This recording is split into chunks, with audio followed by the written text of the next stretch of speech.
اللهم صل على سيدنا محمد يا رب صل وسلم دائما ابدا على حبيبي. موسیٰ علیہ السلام مسکینی میں زندگی گزر گئی، کامیاب ہو گئے.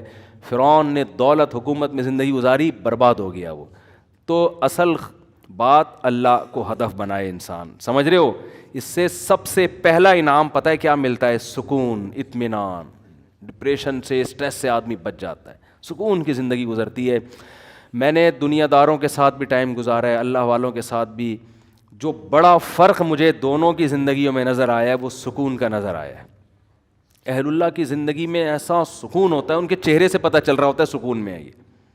اور یہ جو دینداروں کی طبیعت میں مزاح ہوتا ہے نا، یہ بھی سکون کی وجہ سے ہوتا ہے، سمجھتے ہو؟ جو بھی بزرگ لوگ ہم نے دیکھے ہیں ان کی مزاح کی حس بہت تیز دیکھی ہے. یہ سکون کی وجہ سے ہوتا ہے نا. جب آدمی ٹینشن میں ہوتا ہے تو اس کو لطیفہ سنا، آدمی کہتا ہے میں سالہ میں میری بیوی بھاگ گئی ہے تو لطیفے سنا رہا ہے میرے سامنے بیٹھ کے.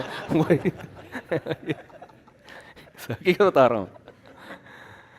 ضروری نہیں کہ جو خوش ہو وہ دیندار بھی ہے، یہ ضروری نہیں ہے. تو لیکن ایک اصول عام طور پر ایسا ہوتا ہے کہ دینداروں کو اللہ نے سکون میں رکھا ہوا ہے، اور بے دین لوگ سب کچھ ہو کے بھی چہروں سے لگ رہا ہوتا ہے یار یہ سکون میں نہیں ہے، یہ ایک ہرلائی ہوئی زندگی گزر رہی ہے. ہوس، لالچ، ادھر سے نہ چھوڑو ادھر سے نہ چھوڑو، ٹینشن، اتنا کما کے بھی ٹینشن کے چھن نہ جائے، پھر چھن نہ جائے، ضائع نہ ہو جائے.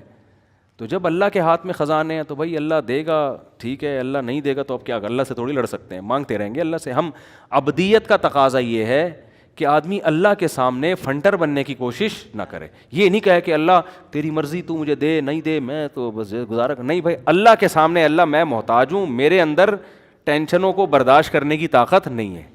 اللہ کو عاجزی پسند ہے، اللہ کے سامنے فنٹر گیری نہیں ہونی چاہیے. اے اللہ میں محتاج ہوں، مجھے صحت بھی چاہیے، مجھے نیک بیوی بھی چاہیے، مجھے صحت مند اولاد بھی چاہیے، مجھے عزت بھی چاہیے، اور رزق میں کشادگی بھی چاہیے. وہ جو غربت کے ذریعے تو آزماتا ہے اللہ، وہ وسیم بھائی کو آزما لے، مجھے چھوڑ دے.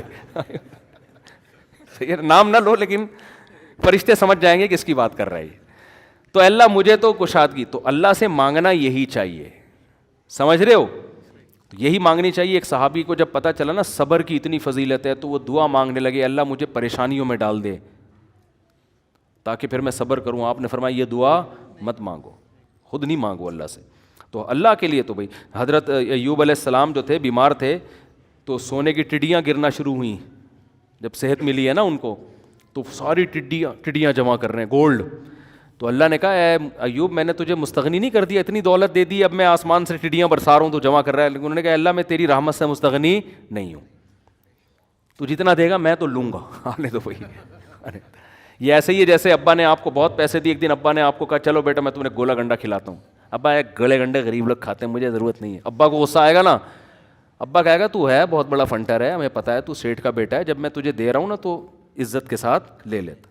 گلا خراب تھا نہیں کھاتا، کسی اور کو کھلا دیتا، لے لیتا آرام سے. سمجھتے ہو کہ نہیں سمجھتے؟ تو اللہ بھی چاہتے ہیں کہ ہم تو ویسے ہی محتاج ہیں نا اللہ کے، تو اللہ ہمیں تو سکون کی زندگی چاہیے. ہمارے گناہوں کی سزا نہ ہمیں دنیا میں چاہیے نہ ہمیں آخرت میں چاہیے، ہمیں تو بس معافی چاہیے. یہ اللہ سے مانگو تو اللہ کرے گا بھی انشاءاللہ. ایسے ہی بہت کم اللہ آزماتا ہے، بہت کم لوگوں کو، اور ہم میں تو آزمائش کی طاقت ہی نہیں ہے. بس اللہ سے، اور کبھی کوئی گناہ ہو جائے فوراً توبہ کرو، معاف کر دے اللہ، نہ دنیا میں انتقام لے نہ ہم سے آخرت میں. تو ہمیں بس معافی چاہیے، تو مانگنا اللہ سے. مفتی طارق مسعود صاحب کے بیانات سننے کے لیے youtube.com/مفتی طارق مسعود کو سبسکرائب کریں، اور اگر آپ لائیو ویڈیو کو کبھی بھی مس نہیں کرنا چاہتے ہیں تو سبسکرائب کرنے کے بعد بیل آئیکن پہ کلک کرنا مت بھولیں. جزاک اللہ.